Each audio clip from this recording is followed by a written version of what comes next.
Good morning. Well, it's not good morning. It's 7 o'clock. We're ready to rock, but it's not 7 o'clock because it's first thing in the morning, and it has to be that way. Why, Carl? Because we have a special guest coming on. We You do called me indeed. about 10 minutes ago, and you were like, just put the computer on, grab a mic, put a headphone in, put that lovely pink hoodie of yours on. Said that. And and get ready to rock, in the words of the West man. What's coming up on the show, I hear you ask? We have got your brother, your browd, as they say in Wales. The middle of the night where he is at the moment in New Zealand. So that's coming up. We'll get him on in a minute, and then maybe a little bit of an extra little flourish at the end. Yeah, perfect. I sort of say that. Surprises. You know what the surprises are. Well, maybe the people at home don't. Maybe not. I mean, I've guessed what the surprise probably bloody is, but... And everybody else at home will have definitely guessed what. Also, in the background there, just before we roll those bloody titles, Lockdown Tour, how's it going? Going good? Excellent. It's got really, one tonight? Really, no, not on a Sunday. Not on a Sunday. Fridays and Saturdays. But we're filming this on a Saturday, so yes. Well, yes. And no. Two. Yeah. I've broke the matrix. Okay. Should we roll the titles? Roll the titles.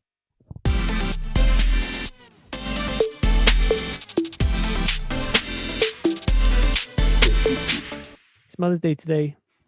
Well, Happy I mean, it's Mother's Day, not Mum. because it's the 23rd of January, like I just said. I But know, for all intents purposes, yes. On the day that this goes out on the television and on the YouTube and on the Spotify and wherever you get your podcast, it's Mother's Day. So happy Mother's Day, Mum, and happy Mother's Day to your mum and all the mothers. Do you know what the best treat for my mum is? You. She's going to have both her boys on the podcast. She's going to be watching it tonight on Mother's Day. Is that? It's going to be little Bobby Vaughan and little Tommy Vaughan talking about stuff that's, world affairs, things that are going on. All the interesting stuff. And then her adopted son, Adam Westcott, might make an appearance at the end. But let's be honest, it's an episode of the podcast. He's definitely going to make an on. appearance. Yeah, of course he is. He'll just appear as if by magic. Yeah. Oh, well. Happy Mother's Day, Tom's mum. Happy Mother's Day, Carl's mum, as well. She'll love that. Yeah, it'd be really, really Get nice. a shout out of celebrity. And you. Stop it. Should we get my brother on? Let's do a it. Chat with him because it's the middle of the night where he is, and he'll probably want to go to bed. Yeah. He stayed up for it all the way from New Zealand. I'm going to roll that guest section jingle because we don't get sued for using that. It is my brother, Mr. Robert Vaughan from New Zealand on Mother's Day. Bye bye.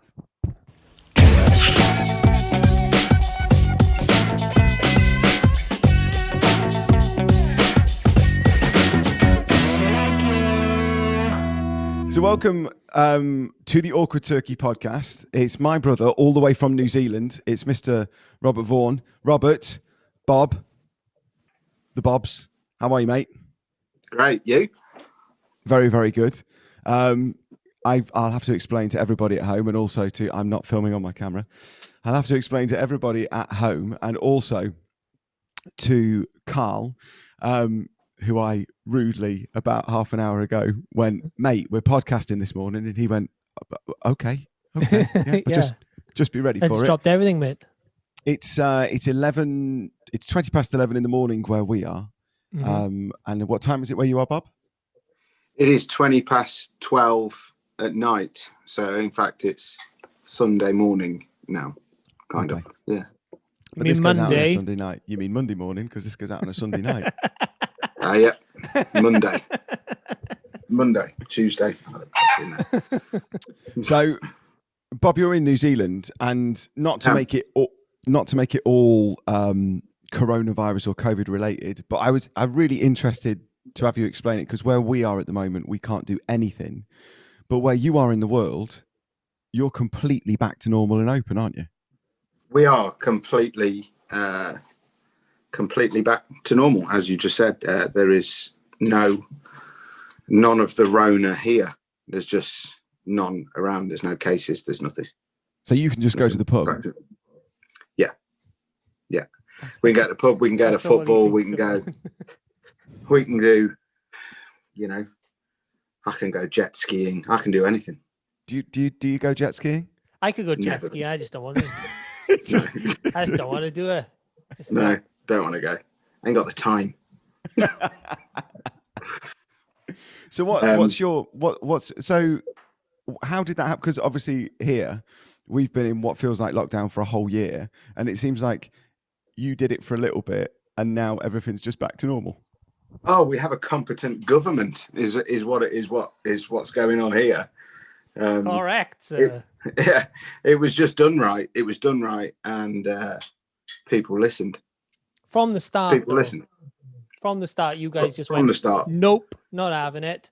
Well, we Everyone- went into a national lockdown with 10 cases. We were in national lockdown. Perfect. What Whole did we wait? country. What did we wait till we'd got in the UK, Carl? Something like About 50 100,000. million deaths. Yeah. It's not Yeah, funny. We're but, not laughing at it. It's just It's only a No. cold. Yeah. the thing about it is, and I think what you've got that we don't, and you are British, so you'll understand this.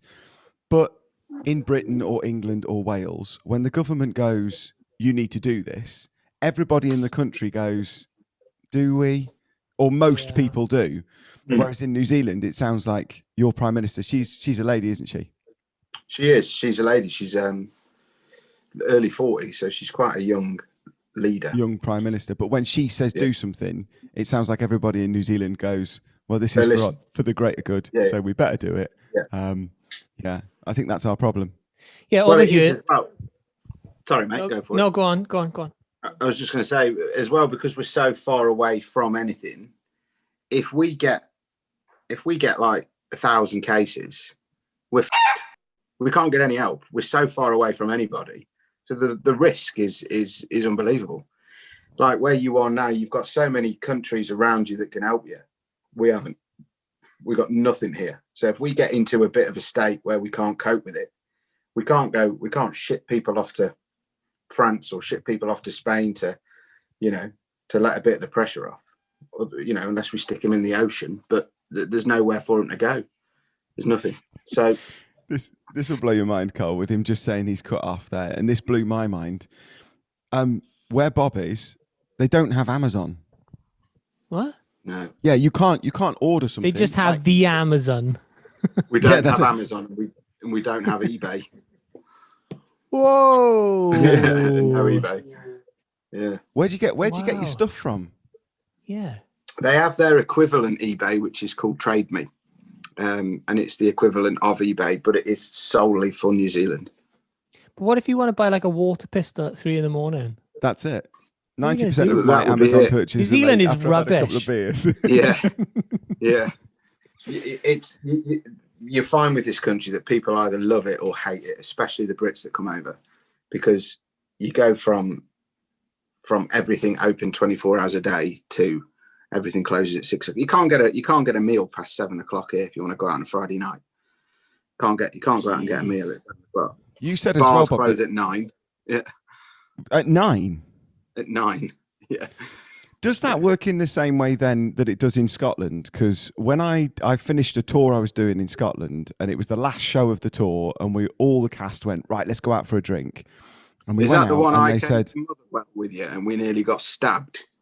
no, that was a different time. But But we will be talking about that. we will Yeah. be revisiting Motherwell shortly. But yeah, no, we finished the show and we went to a bar, and they said it's illegal in Scotland to have a drink after 10 o'clock at night.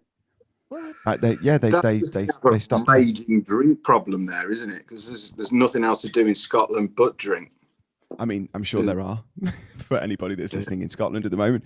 But all that happens with that is, and this is what my question to you is going to be, is because they knock it on the head at 10 o'clock, when people go out and have a drink, they just drink twice as fast. It doesn't stop the problem of everybody getting pissed too late at night. Yeah, It just means they have double the drinks before 9 or 10 o'clock.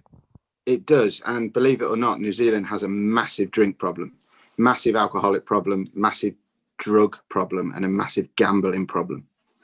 They bang on about how beautiful and clean this place is. So it's a bit. I mean, it's a bit like Charlie Sheen. New Zealand is a bit like Charlie Sheen.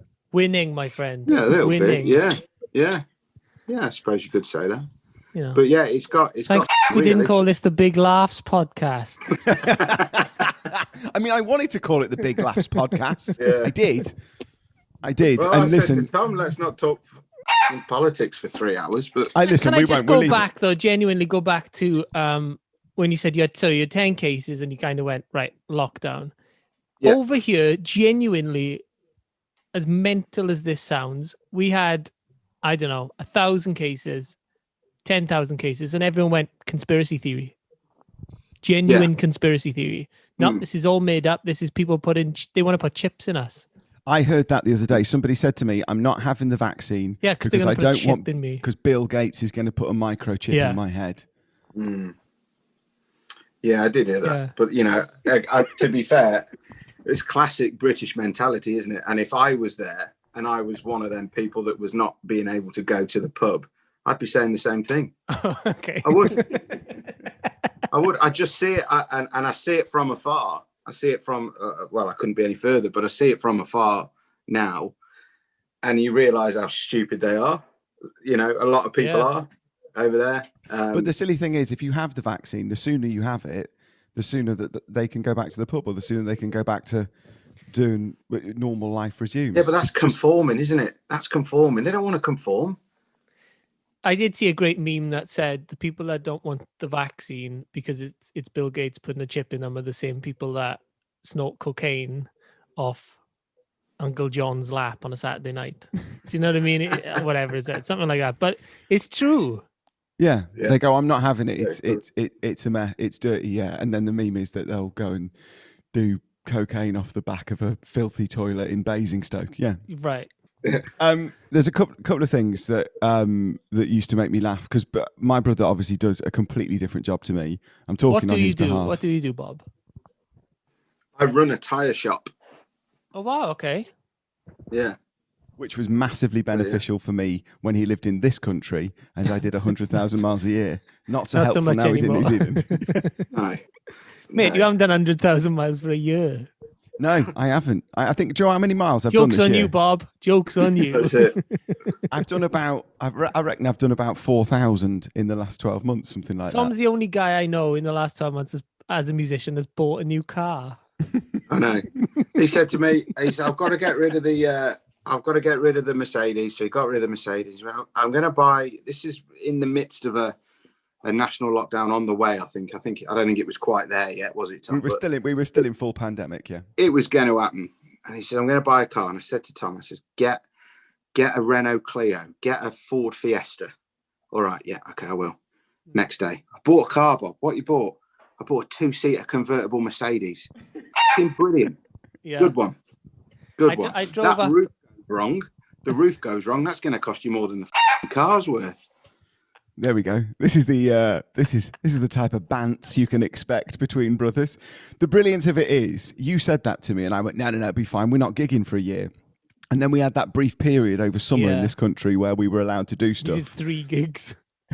Mate, the day that I had to open my garage with all of my equipment and go, how am I going to get this in that? And try to put it in the car. It was impossible. I came to film an episode of the podcast to Tom's house, and he said, should we snip up the shop and grab some crisps? I was like, yeah, great. Yeah.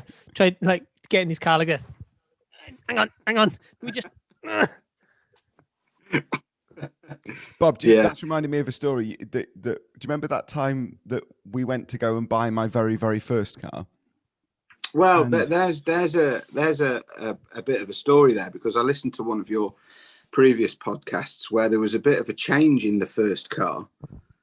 What did you say your first car was?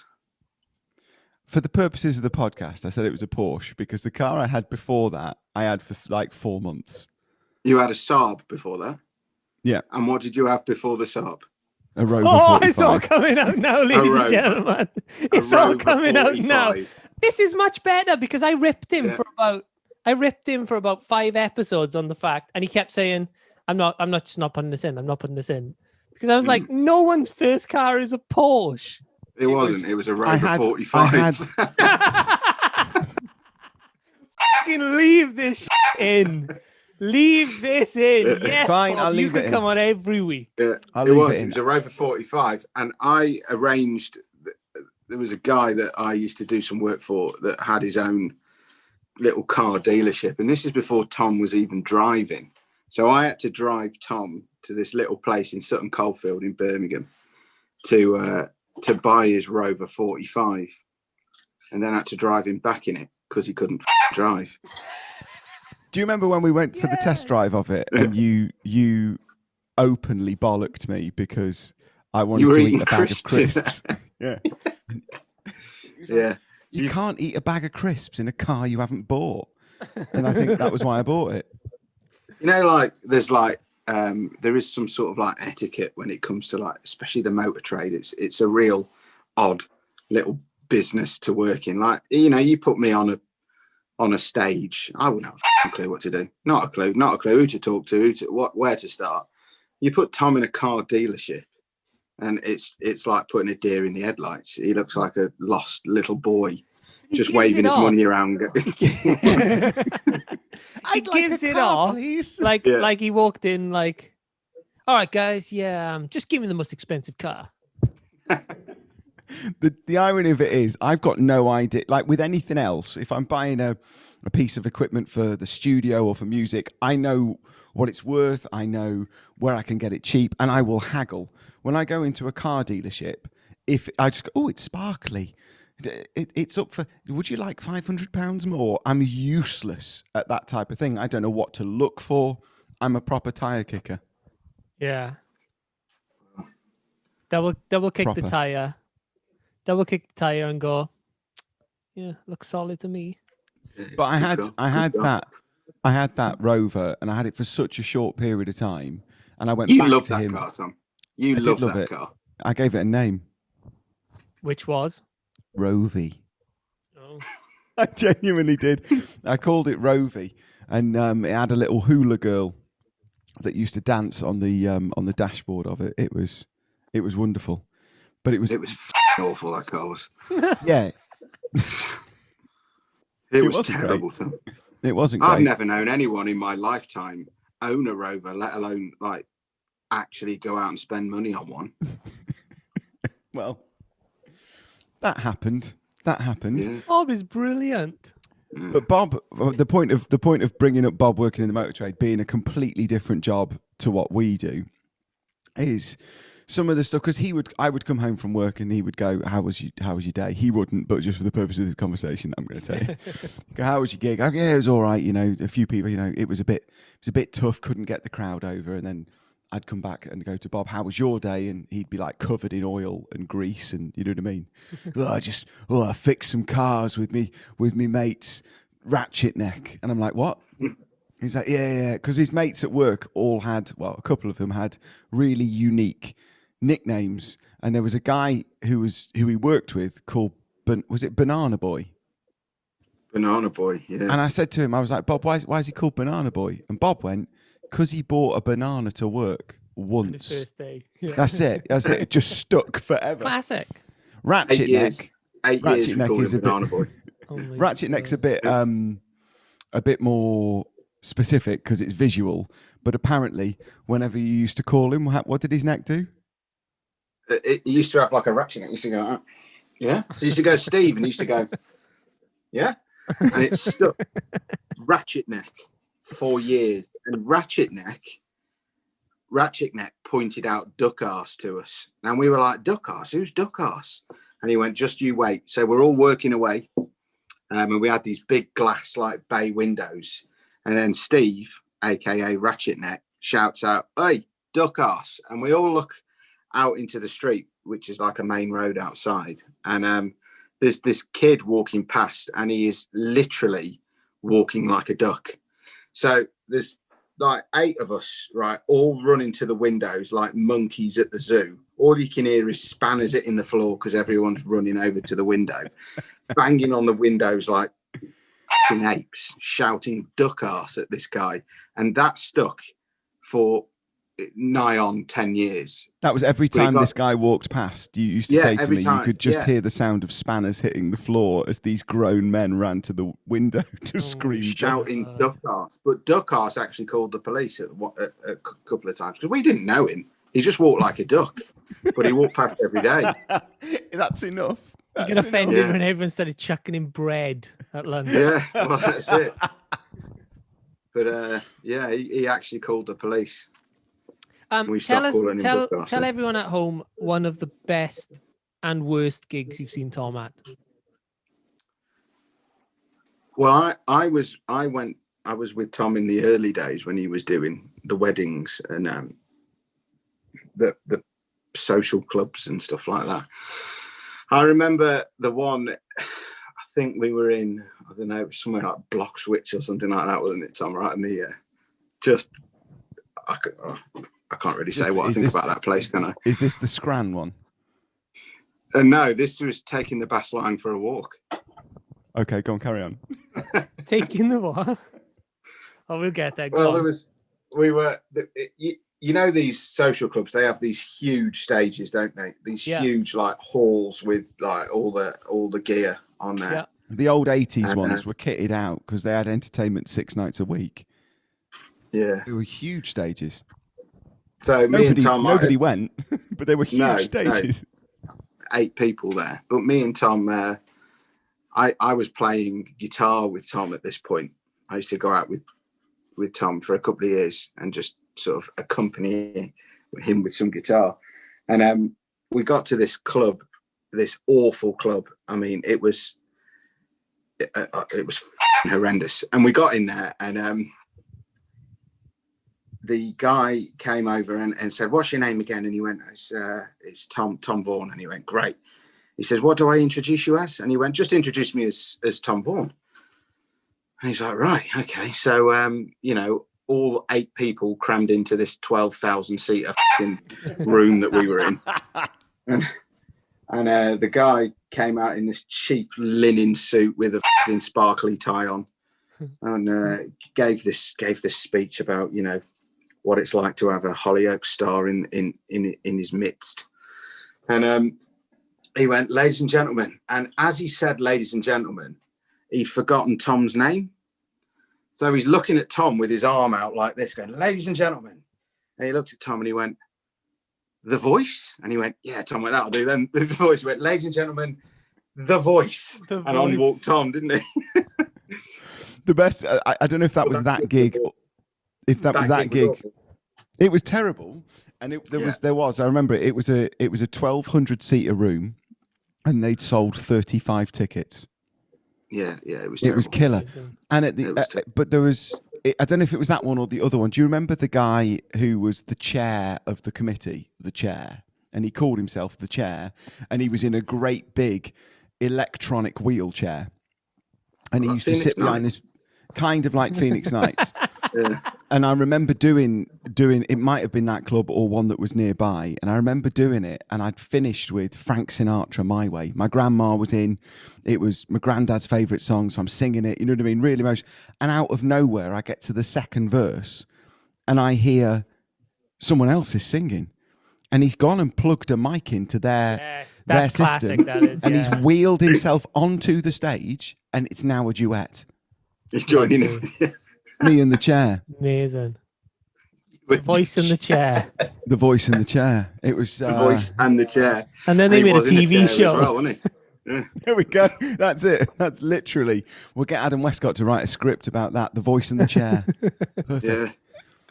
There's got to be worse than that, Bob. We did some absolute awful stuff in the early stages. Do you remember that one we went to?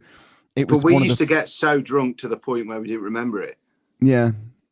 We had to at some of them. But do you remember that one we went to in, I can't remember where it was, not important, but we turned up and they went, "Oh, do you want some dinner?"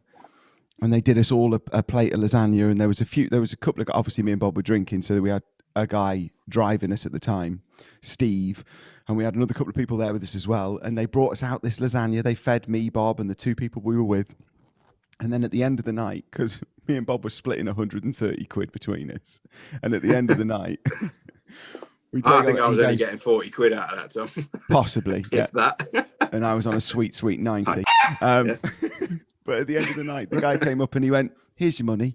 And he'd taken like 40 quid off for the lasagna, like £10 each. So we're trying to make 90 quid go between 5 people. It was so That hard. was the night. That was the night you'd run out of songs, and he told you to carry on, so you had to go back and sing them again, didn't you? Do you remember that? That was the first one we did, and we turned up, and I put the set list together, and me and Bob practiced for all of 2 hours, and we'd got 10 songs, and I went, "That's enough, innit? For an hour, that's enough. I'll do a bit of chat." And I turned up, there was no one there. I sang the first song, and I'd got all this all the jokes ready to do. Obviously, nobody was sort of giving me anything back, so we just carried on with the show, and we rattled through these 10 songs. Bob's nervous, so he's playing them at double tempo anyway, just getting through. And we finished these 10 songs in about 28 minutes. And I went, "Good night." And as I said good night, the owner got on stage with me in front of everybody and went, "You ain't going yet. You do some more. Finished yet, son?" So me and Bob did the set twice. Yeah, it was awful. It was bad. Absolutely awful. It was really bad. And they rebooked us. They did. They rebooked us. They did. I don't think I went back to that one. Yeah, I don't think you did either. We did have some good ones though. We did have some good ones in amongst that. The one after that, I remember the one after that. I felt like I was fucking Jimi Hendrix that night. It was great. There was loads of people there loving it. But it was it was hit and miss, wasn't it? Total hit and miss. Yeah, it was. Yeah, I'll never do that again. I've had the guy who grabs the mic. That's such a classic kind of gig story. They want to join in. There used to be this years ago. I used to play this pub, and the guy behind was a singer. That's the problem with like the bar. The guy who owns the bar or the comp or whatever used to do a bit of singing. Yeah, and because he brings you on his dodgy cable mic that's got like a switch on it, but there, because he puts it on the bar, and then after you're like, "The fuck is that?" you're like, what can I hear? Like, that's my track. Something wrong with my track. And it's always they grab the mic and they have a sing song. Bob, do you remember? Don't do that in any other trade, though, do you? No, Trade. I'm not changing the wheels. Do you know what I mean? I don't rock up at your tyre shop and start repricing the Pirellis. I'm not checking a couple of extra burgers in my Big Mac. Do you remember, Bob, that music shop that we used to go to that was local to us, where the guy just opened it up when he could be bothered and sold us as well, didn't he? And he sold Bob. We started doing some gigs, and they started, obviously the ones we just talked about were awful at the start, but there were a few later on that started to get quite good. And Bob said, "I need to get a wireless pack for my guitar." And we went to this music shop, and the guy was like, "I've got one. It's 100 quid," which we later found out was very cheap for a wireless pack for a guitar. Yeah. So we got this wireless pack, and we went and did this show, and it was going all right. And Bob starts, it was in the middle of a city, and Bob starts picking up the taxi radio. Yes. Jackpot. Yep. So, exactly so you've got somebody, so he's like midway through Snow Patrol Run. And you get, "Can you pick up that bird from Compton Road? Thank you." Like that. But we couldn't work out what. Steve, where are you, Steve? Steve, she's fucking waiting, Steve. This is taking a piss now, Steve. But it was that. We couldn't work out what it was until it was too late. Because I didn't know if my mic or... Dude, I know the exact thing where you're like... But you start questioning everything. You go, is it us? Is it in their system? Is it my mic? Yeah. But no, it was... And it was intermittent. Every now and then you just get the taxi rank coming through. Yeah. Normally when we were doing quite well. We used to have the gigs as well, didn't we? Where they used to have sound monitors on it, where we couldn't go over a certain limit. Oh, God, what a pain in the that was having that on there. You couldn't take all the low end off. Oh God! Because otherwise, we had them. What's the point? What's the point in having live music? Oh well, the neighbours. You see, it's the neighbours. The neighbours, they don't like it. Yeah. But those limiters. Turn it down, will you? Those limiters. Yeah. some of those extreme limiters, if you go above it for too long, they just cut the power. They cut the power, yeah. Yeah. So if you really give it some, it's impossible. But you can hit your foot on the floor, can't you? And it lights. Yeah. We did one at a place in Kent where it was positioned above like one of the doors at the back of the room, and that's fine. But if it was a packed room and the audience were making noise, the audience could trip it with cheering. So without even sound coming through, if they cheered at the end of a song, they could trip the whole PA. So we did the whole gig. It's the ones that they put in massive venues as well. They put them in massive music venues. Why? It's a music venue. Why have you got a and then you realize if you put your extension cable into a certain plug, it's not tripped on the same. Well, you get different thing. people. You always venues, get like the dodgy compare that goes, hey, put it in that plug. Run it through the kitchen. Run it through the kitchen. Yeah, exactly that. The people who really care about it, or the other people who go, have you got an extension? Yeah, stick it in the kitchen, plug it in underneath the cooker, you'll be fine. Extension cable wise, here's a good one. Have you ever had where you set up your whole thing, your whole PA's all set up. The compare he says, right, after the artist now, bingo's on. So you're doing your first set. Bingo. You're on the last song of your set, and he decides to put his bingo machine, while he's setting up during your last song, put his bingo machine in your extension cable. And he's like, oh, it's full though. I'll just pull this one out. And your PA goes, last song, just pulls your PA cable out, pops his bingo machine in. It's all right. Just do it in the second half. Bingo tickets are on sale. Yeah. When you played those social clubs, the disheartening thing about it was you could go there and have an absolute stacked out room and they could all be enjoying it. But the second bingo finishes, 2/3 of the room clears out. Yeah. Doesn't matter if you're having the gig of your life. Bingo finishes, you go on for the second half and you come out of that little dressing room that smells of stale smoke and has got costumes that nobody's worn for years. Still hung there, don't know why. Compares jackets always in there. Yeah. That's it. Then you come or out at 10 o'clock, their taxis are called. That's it, yeah. So after the audience is going at 10 o'clock because they always get their taxi at 10. Routine. Hey, do you remember that kitchen we were in with the stripper in Kent? Oh, we were in a kitchen. Yeah, there was. I don't know how in depth in this story I can go here, Tom. You can go as in depth as you want, the way. And I will make it. I'll make it as clean as I possibly can. Go for it. So it was a ladies' night, and it was in this bar in Kent. It was a great gig. We had such a good time there, and they booked a stripper as well. You know, it was a ladies' night. There was a load of dillies hanging around it. They were loving it. So they had the. There's a load of dillies hanging around. There was. Bob was DJing that night, and I remember him stood behind the bar, and he was stood behind the DJ deck, and he was there with Nick as well. Nick from Take That and Self Isolation Saturday Night Takeaway. Nick was there helping out, and the two of them didn't know what to do with themselves because they had like a dildo sale. Then me, then a stripper, then me again. But it was like past the parcel with these like 12-inch, mate. Unbelievable. Didn't know what to do with my eyes. You know, putting a bit of Rihanna on, look up, and there it is, straight in front of my face. Yeah. Anyway, so you got some bargains, didn't you, Bob? Oh, I did. Yeah, so they put us in this dressing room with this stripper. It wasn't a dressing room; it was a kitchen.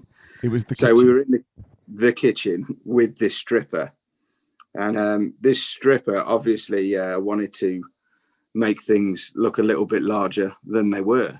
So we were in the kitchen, and there's no other way to put it, is he was whacking off while we were getting changed, wasn't he? He was stood sort of leant over his kit bag, just making this noise. And the kitchen wasn't massive. You just heard this. Me, Bob and Nick. And he was just getting ready. And then the guy gave me a card at the end of the night and went, if you're doing any other gigs and you want me along, give us a call. Lovely to see you, boys.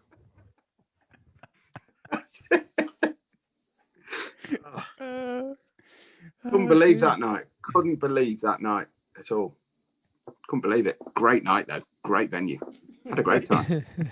Do you ever get the one where, like, you've done your set or something, and then you're like, right, I've packed my gear. I'll nip to the loo, and then, and then I'll go. So you're standing at the urinal having a wee, and the guy next to you goes, "Are you the singer?" You're like, yeah. And he goes, "Bloody great show, mate." I'm like, Offers his hand. You've got. I don't want to shake your hand at this particular moment. Let's wash our hands and then I'll shake your hand. Bloody great gig, mate. There's a great John Thompson in his I hand just trying to picture the shake your hand. stripper. I just picture the stripper turning around and going, "All right, boys. Yeah. I'll just get back to it. Yeah. Yeah. His name was was- like Gav or something like that, wasn't it? It was definitely Gav. his stripper name, and I don't know if I can something. use it in case he's still Julio. using it now. So I'll Yeah, mute Julio. this bit. But his stripper name was Ah, yes, of course it was. How do you remember that? because Bob. It's Mate, etched. he's my It's Facebook friend. It's You etched booked in the my. didn't you? I You booked did him. over and over. You know that few weeks in summer I was talking about where we were allowed to do some gigs. I just got Yeah. him round the apartment. Just me and Julio. He's doing your lockdown Yeah. tour, isn't he? a completely different self-isolation Sunday night takeaway. I wonder what he's doing in lockdown. I can't imagine he What? can't get on Zoom and do a show. Maybe Of he course he can. can. Probably Of course can. he can. Of course he can. How about He'll this, be on boys? there. How But he's about, selling more tickets than you, Tom. how about I do a little bit of research, boys, and I see if I can get him on the podcast? Well, If you can get No, it on, even I. if it'll even I make you can't do two that. smile. I mean, I've never Yeah, met the oh. bloke. just Google at the end of this. You'll find him. Can't miss him. Can't You miss won't him. miss it anyway. Him and his third leg. No. His great big third leg. Baby's arm. You get used Also, to for it. the You record- get for used the to not record, having boys, any of this.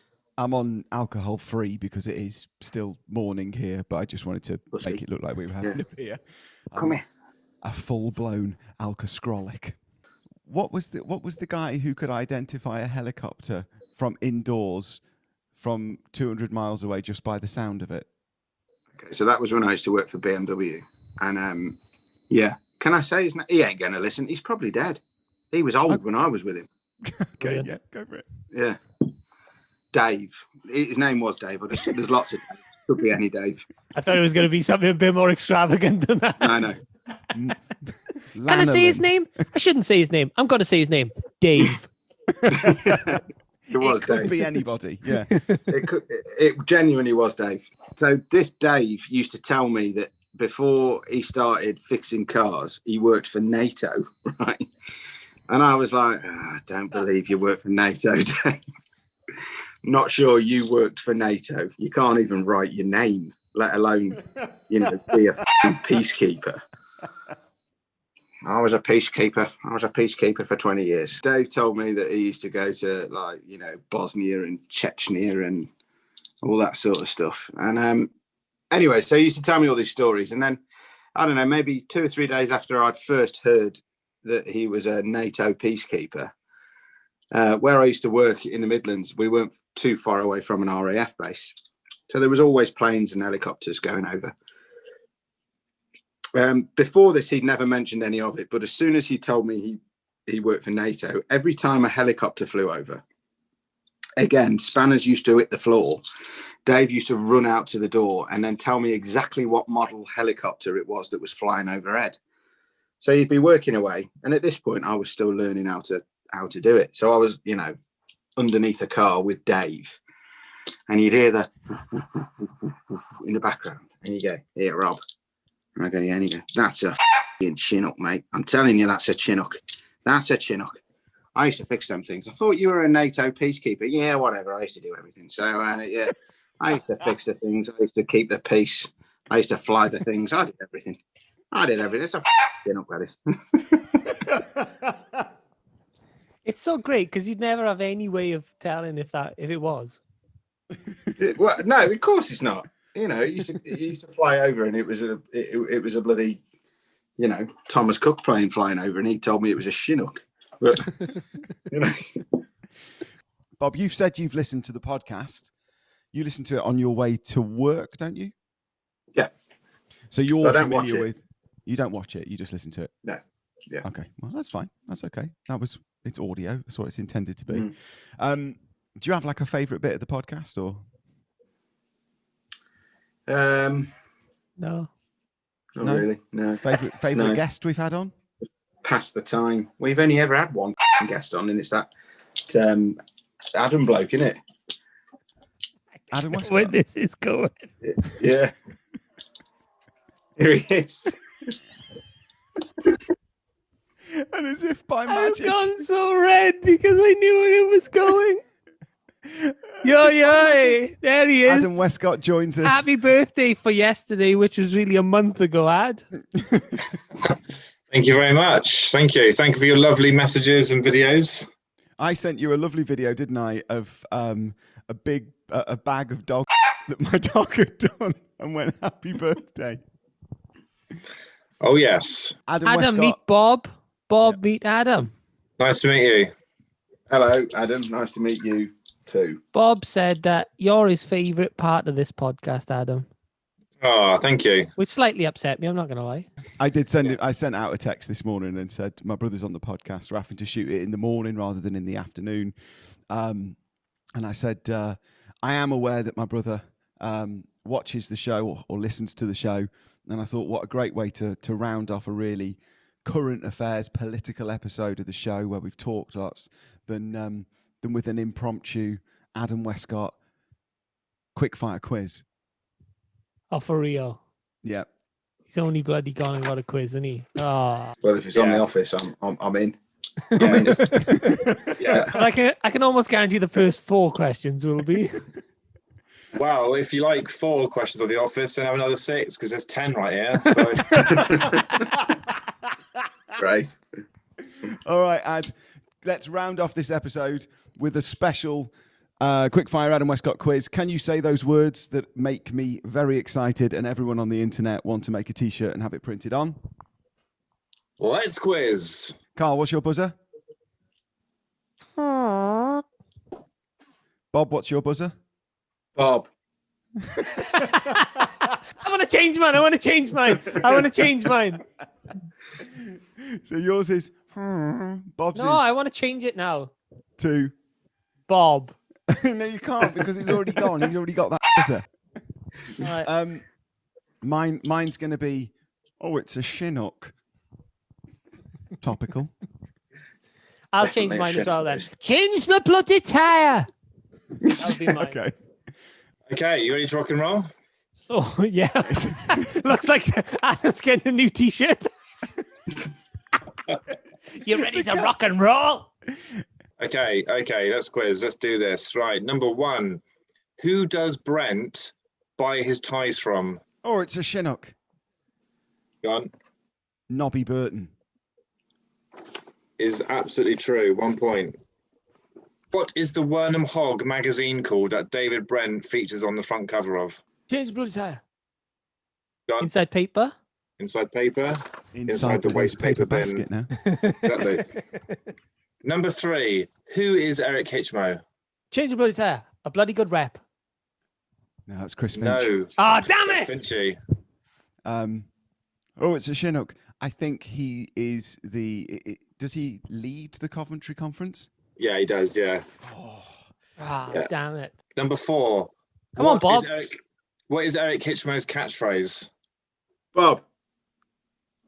I don't Go on. agree with that in the workplace. Yes, Bob! I promised you big laughs. We promised you big laughs. We are delivering. We knew we'd turn it around in the end. I've heard that question on at least 5 of these podcasts. I've never seen the Office. Number 5. David is asked to be a motivational speaker by what company? Change the bloody tyre. Mitchell and something. The idea is there. That's not correct, but I see where you're going with it. Sugar. Okay. It's a Chinook. Cooper and Webb. Yes, Mitchell and Webb. I was thinking Consulting. of. Damn it. David asked the doctor who sings in the summertime at the quiz. Who sings in the summertime? Bob. Oh, go on, Bob. Mungo Jerry. Mungo Jerry. Right. Thanks. What's the real quiz? No, it's a Chinook. Chris Finch throwing Tim's shoe over Wernham Hog. to replicate the time he threw a copper kettle over a pub. Is the correct answer. Complete the phrase. Live fast, die. Bob, live fast, die old, isn't it? Yeah, it is. It yeah. is. Yeah. Live too bloody fast sometimes. Okay, what was David Brent's band called? Bob, Go for it. foregone conclusion. Foregone conclusion, right. So the scores are Tom and Bob 4 on 1. So this will be it. This will be the tiebreaker. So last question. David presents Neil with a graph showing what? Oh, it's a Chinook. People versus task. Exactly. Oh, There thank we you have so it. much, Westy. Thank you, Westy, for that quiz. I thought I couldn't have my brother on and not let him have the entire, Experience. the entire awkward turkey experience, Awkward experience. which is sort of 60% chat, 40% office. That's pretty much right. It never set out to be that, but for some reason, it is all. Eric Hitchmo does play as much of a part in this as Carl and I. It's a good performance. Just one last thing before you go. Just didn't know if Bob, that's in your way. Is that in the way?